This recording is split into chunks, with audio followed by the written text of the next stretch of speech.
All right, guys, so hopefully those of you that have the tubed watercolor as opposed to the cakes like this one have your colors prepped out and drying as you watch this so that they will be ready to go at the end of this video. What we're gonna be practicing today and probably the next day are creating value scales in watercolor as well as color mixing and color blending. So we'll just be working on getting the paint down on paper, and then we will go into different techniques, and then we will start on our projects.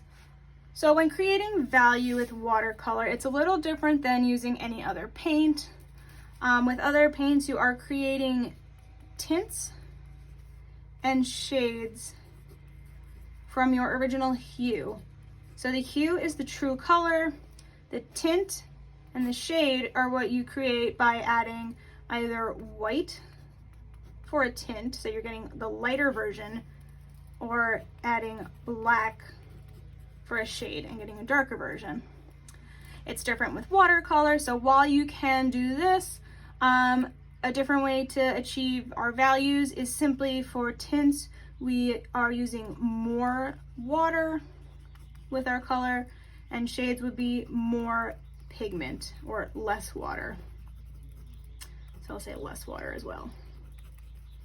So I'm just gonna jump right into it and show you how it is done and some different ways that you can achieve some nice dark darks and nice light lights.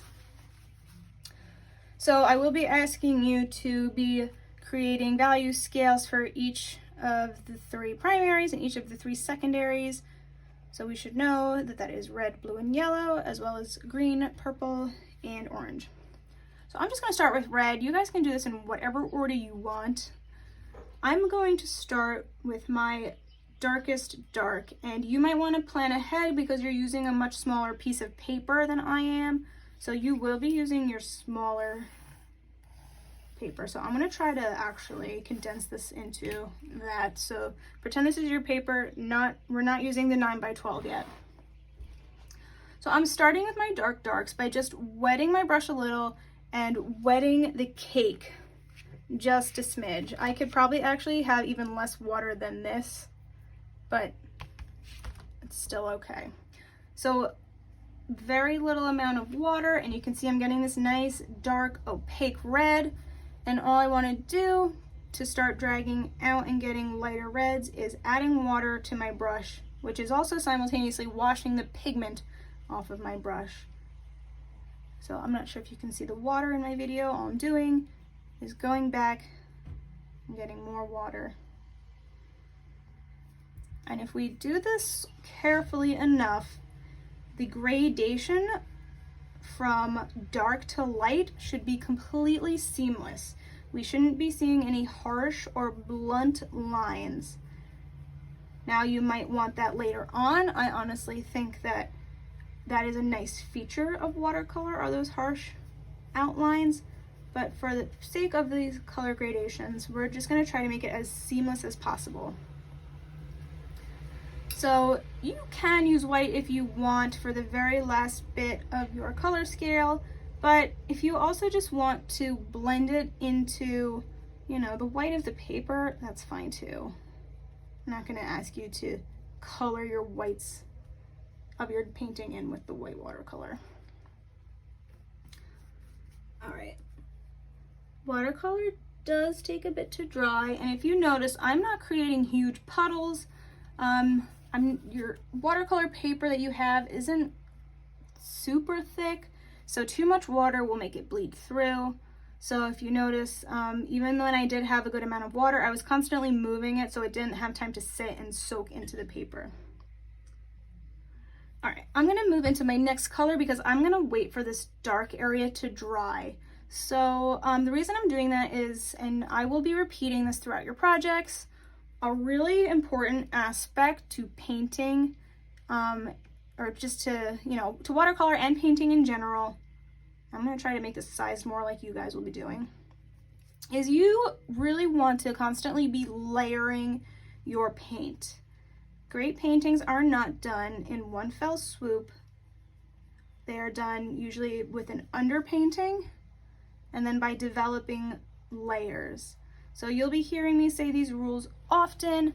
You always want to paint from back to front, from large to small, from light to dark, and paint in layers. So let's see, I don't have too much of a middle value, so I'm gonna go back into my dark and drag some more out. So you'll see in a minute as I go back into red why layers are important. Even though we're getting a nice dark red here, after it dries, if I go back in and add another layer of dark red, I don't know why I did that, you'll see it can get even darker. Layers are also great for when you're color mixing, but mostly, you know, just adding depth and value to your painting. So this is still a little wet. You don't really want to go into wet watercolor unless you want to pick it up. So we'll be going over technique, but if I were to go into this when it was a lot wetter, I would probably be picking up my pigment, which I don't want. I want to be adding to it, so it's relatively dry. It could be drier, but for the sake of time, I'm going to go into it. So I'm just picking up even more, and you can see this is pretty dark on my brush.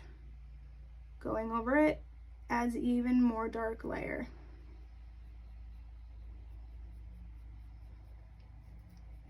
So like I said, you can add black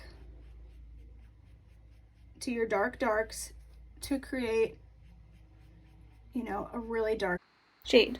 So since I did that again, I'm just trying to keep it smooth. We will be looking for a nice gradation, so please try your hardest to make it as smooth as possible. But I know since this is small, it's going to be hard. So again, I'm not waiting for this to dry for the sake of video. You might want to. Black is okay when creating really, really dark darks, but I'm going to ask you to avoid black for the most part. But if you're creating something that is truly, truly black and not just dark, you are welcome to use it. So as you can see, by blending this in, I'm creating an even darker tone for my red. All I did was I went back into my true red to try to blend that out. And again, just going back into that water. Notice how my brush is kind of flat, because that's kind of helping it to blend. If I was doing it on the tip, I'd probably have these like harsh lines that I don't really want. That's why I'm doing it that way. Another way that you can create shade is by mixing complementary colors together. So especially for colors such as yellow and orange, I really don't want to be using black because that will muddy it up and take over a lot. So to create a nice dark shade for my orange, I'm actually going to, using this palette here, I'm gonna mix orange and its complementary together. So the complementary color of orange, if we remember our past color theory lessons, is blue. So mixing, you can already see it's creating a dark kind of brown. In theory, when the ratios are correct, you will get black by mixing your complementaries. I just find that in practice, it doesn't always happen the way you might expect. But since I have this now, I can now go back into my shade and layer that down. And now I have a nice, even darker shade for my orange.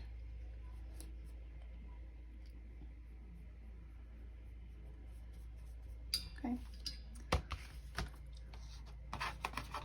So I have some more colors here. I did these before. This is going to be too big. Like I said, I kind of made the orange smaller because that's the size you'll be working in.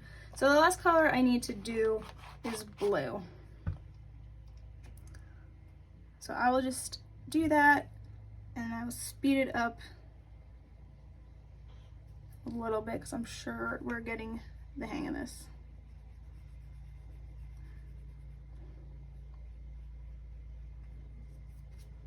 Notice that I am often wiping my brush because I'm trying to get rid of that excess pigment.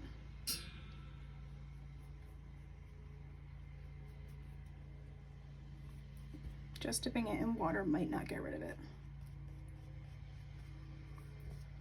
Yeah, I'm not really cleaning my brush enough for this blue.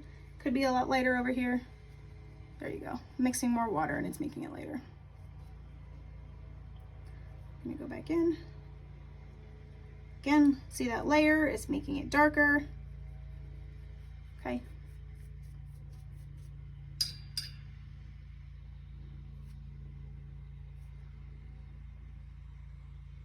So these 3 examples here show use of black to create a dark shade, use of mixing complementaries to create a dark shade, and this one is just layering some more and more pigmented watercolor, so very little amount of water.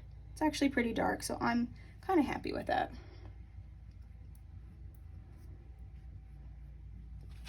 Right. I know we're limited on a paper, so if you guys try this out and you're realizing you're not so happy with it, don't panic. You know, you will be using the rest of the next couple of days to do this, so as long as you're not rushing and saying you're done after 15 minutes, I will trust that we are truly trying to make these value scales nicely done. Okay.